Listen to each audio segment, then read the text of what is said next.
Hi, welcome back to John's Random Reviews. We've got a treat today, a new tool. This tool has only just come out recently. Well, in England, that's where I'm from.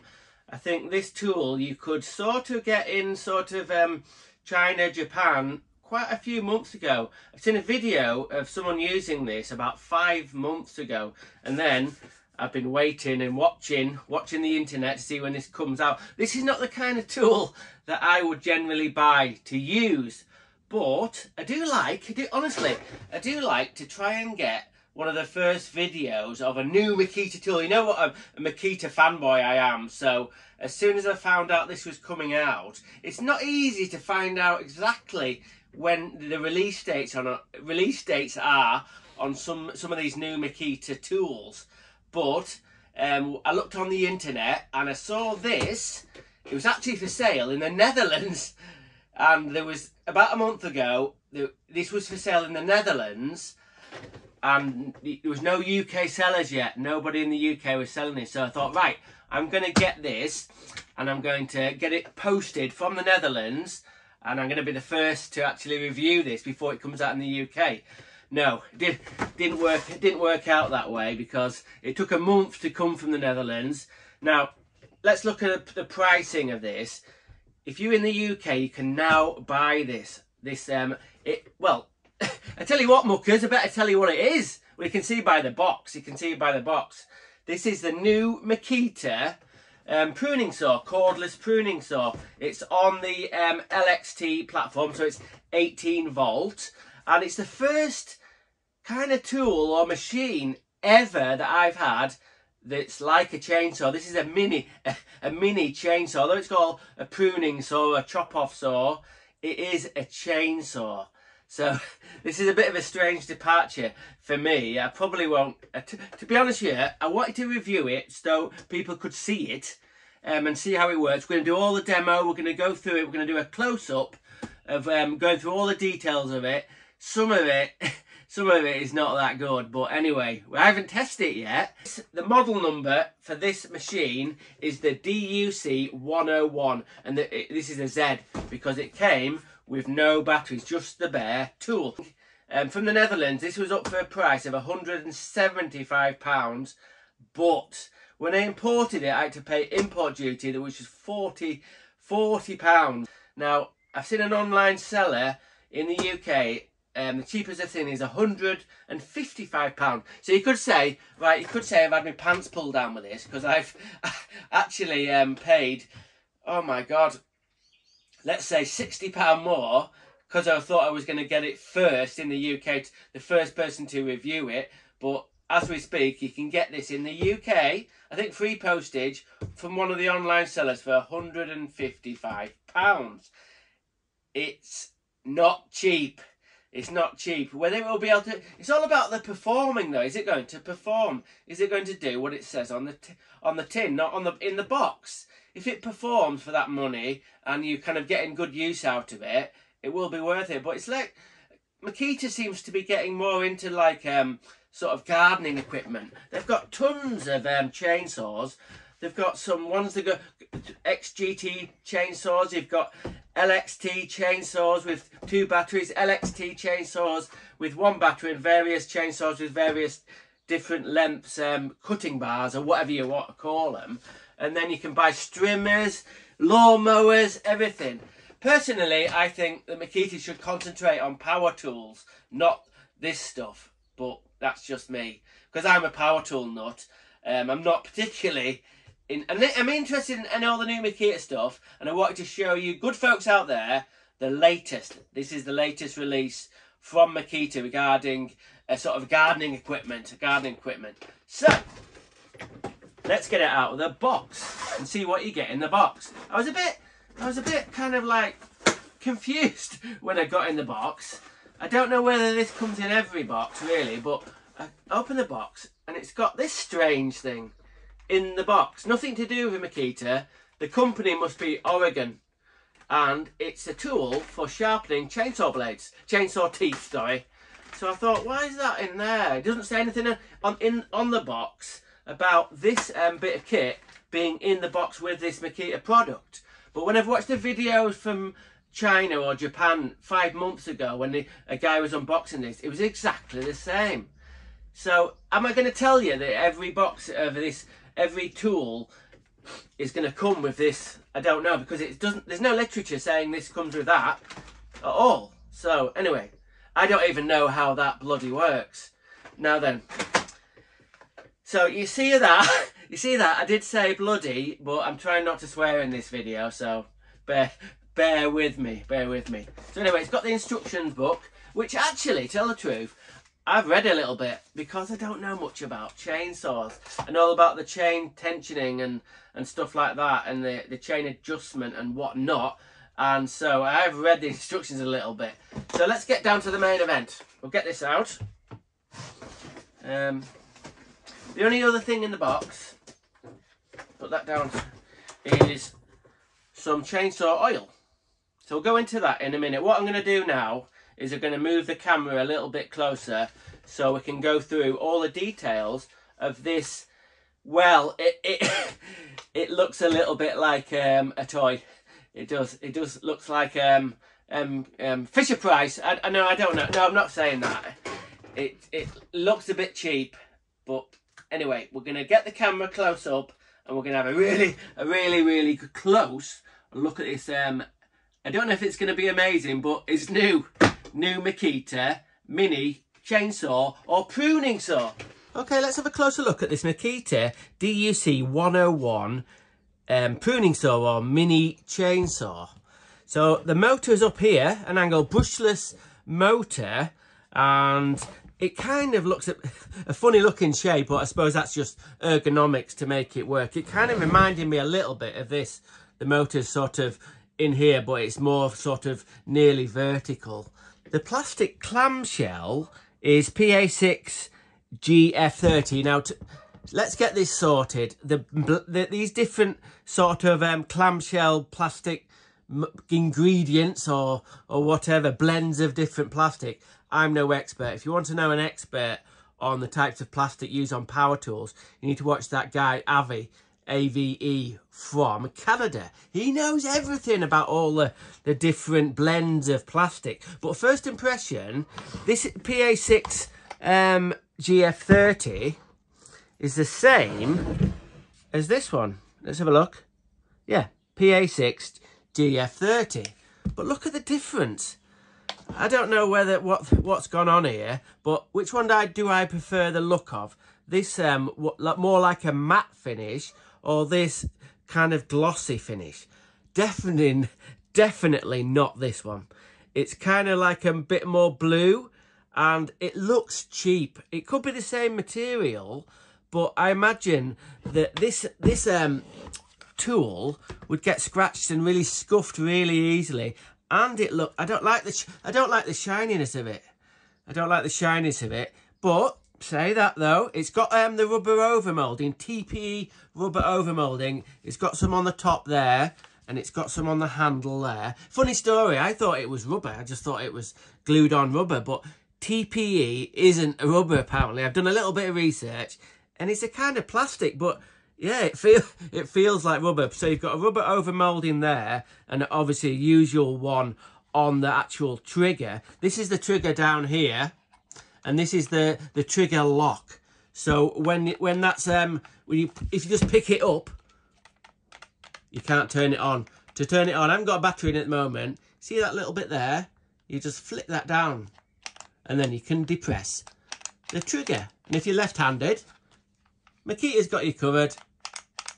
You can press it on the other side. So this bit here, like I said, I'm a bit green about chainsaws and stuff like that. This is a little reservoir for putting in the chain oil. So that's the reservoir. Obviously, I've said it comes with a little bottle of chainsaw oil.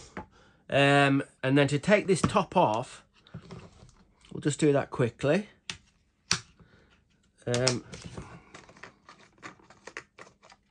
That's quite nice actually.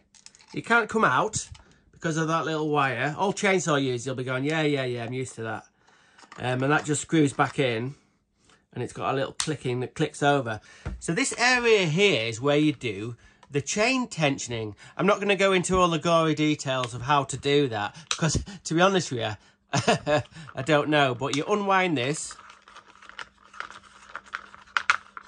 and then this bit here lifts off, and it gives you access to the... Now then, you know when I said at the start it was because I don't know much about these things, it had a chain sharpener called Oregon.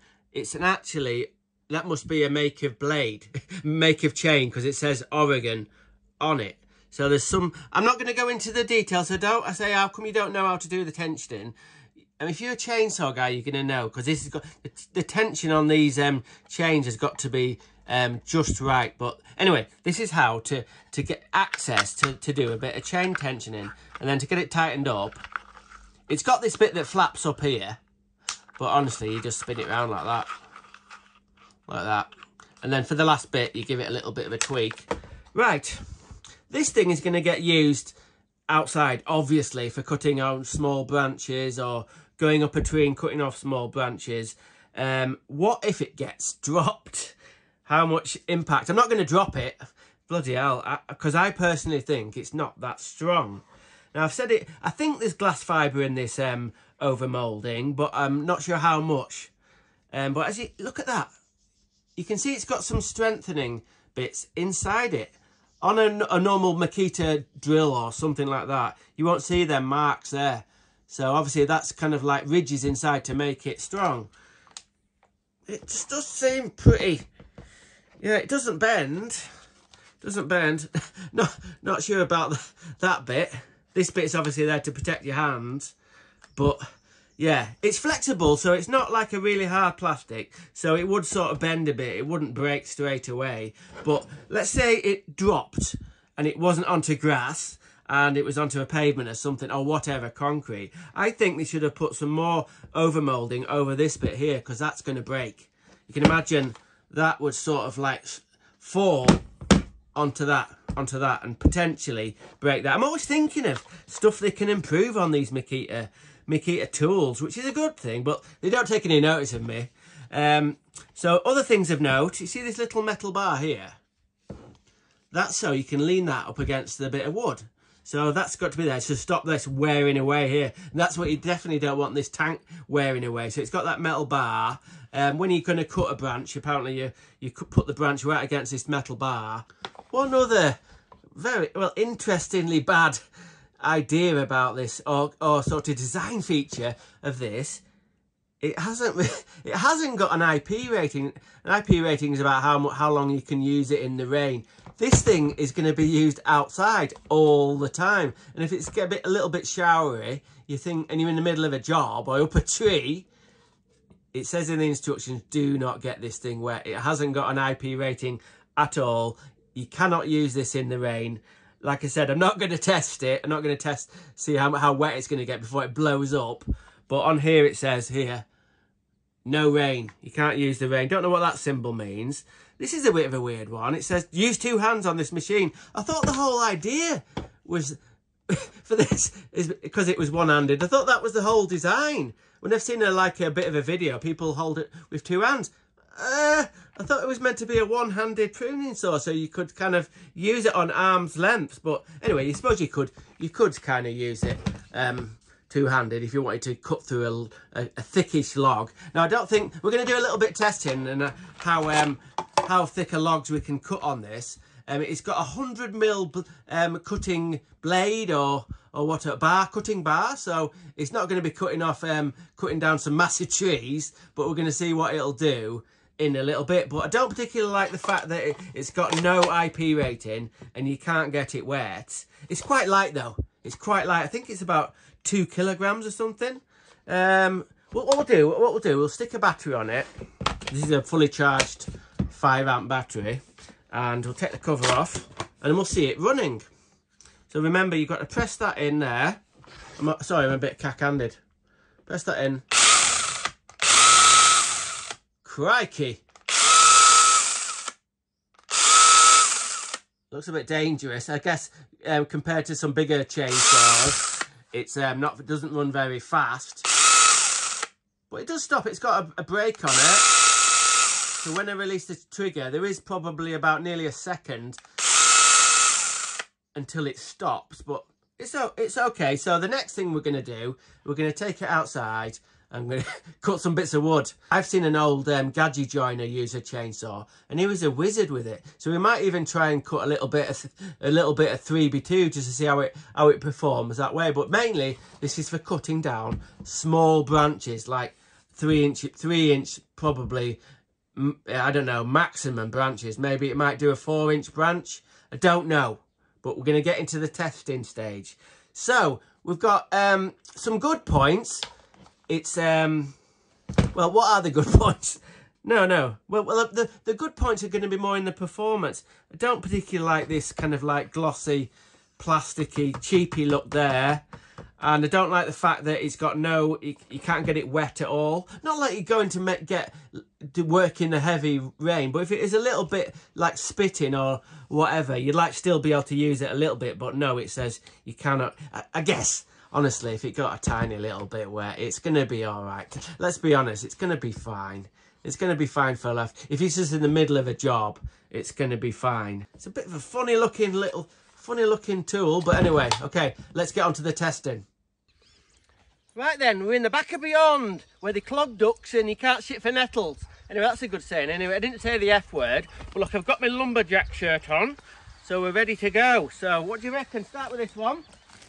See if we can get this one down. No, I don't think so. We're going to do some just little trimming of little branches. It's all dead wood round here, so let's get on with it. We're going to start out with some small ones.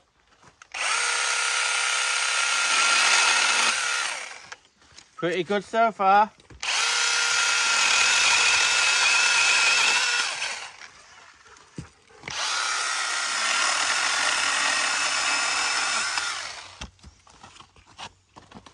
Right, we're going to go for it. This diameter of this one looks about 4 inches, so.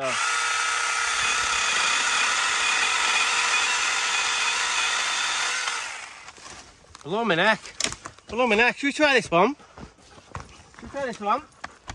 No, I think that's a bit thick. What we're going to do, we're going to try this one here. This looks like nearly 6 inches.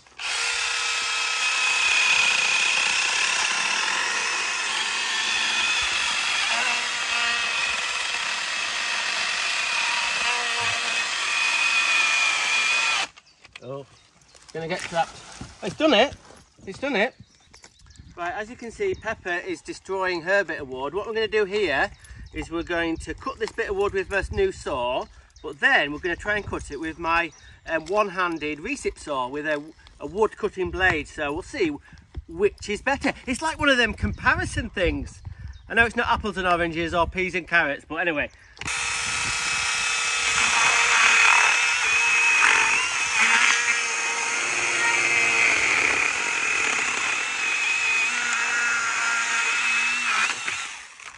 I know it's rotten, but we'll see what this one does.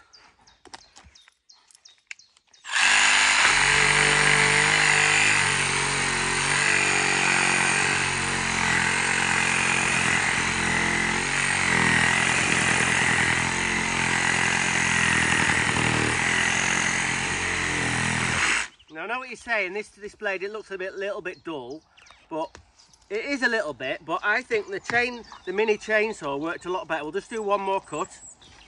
Just come in close.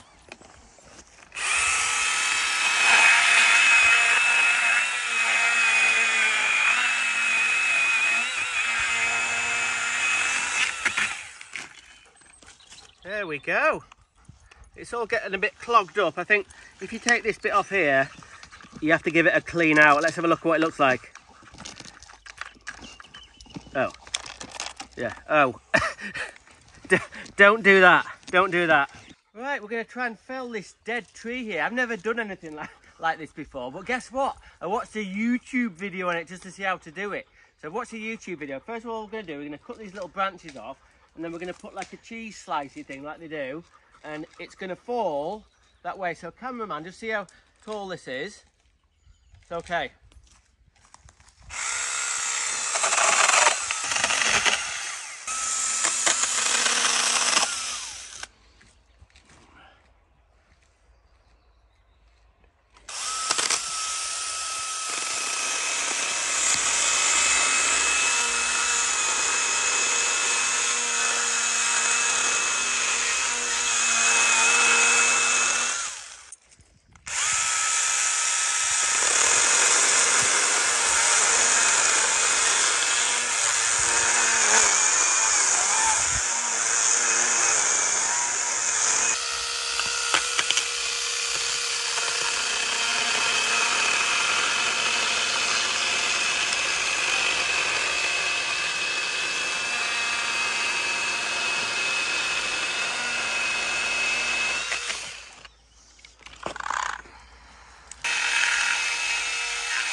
Timber!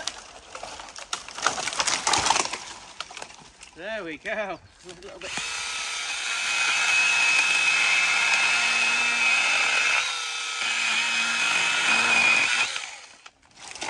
Yes!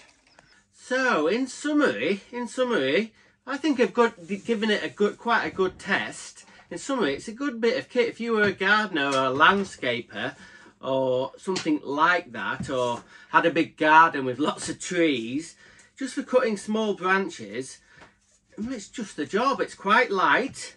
It's quite powerful, I think so, as long as obviously the chain was kept sharp. I know I haven't done that much, you know, testing of this really on a long term. In regards battery life, it's gone down 1 bar on this 5 amp battery, and I've done, I don't know, not a massive amount of cutting, but I suppose if you were cutting kind of like alive trees with sap in them, it might slow it down a bit and it might wear the battery out a bit quicker. Not the kind of kit that I would generally, I think I haven't decided whether I'm going to sell it or keep it at the moment. Not decided. It's a lot of money to keep when I'm hardly ever going to use it. But maybe for cutting up some fallen trees for firewood, maybe a little bit, but it's a bit small. So if you fancy one, like I said, they're about £155 in England. I'm not sure if they're available in America yet or other countries. I'm not sure. So there we go, and I'll see you next time on John's Random Reviews. And no, I'm not going to buy the microwave. Well, yeah, if I had the money, I probably would buy the new Makita microwave. I think you can get one from Japan now. I think £1,000, so I'm not getting one of those. Bloody hell, I even thought about getting the Makita TV to review, but this is it for now. Okay, random is rad. Rock on.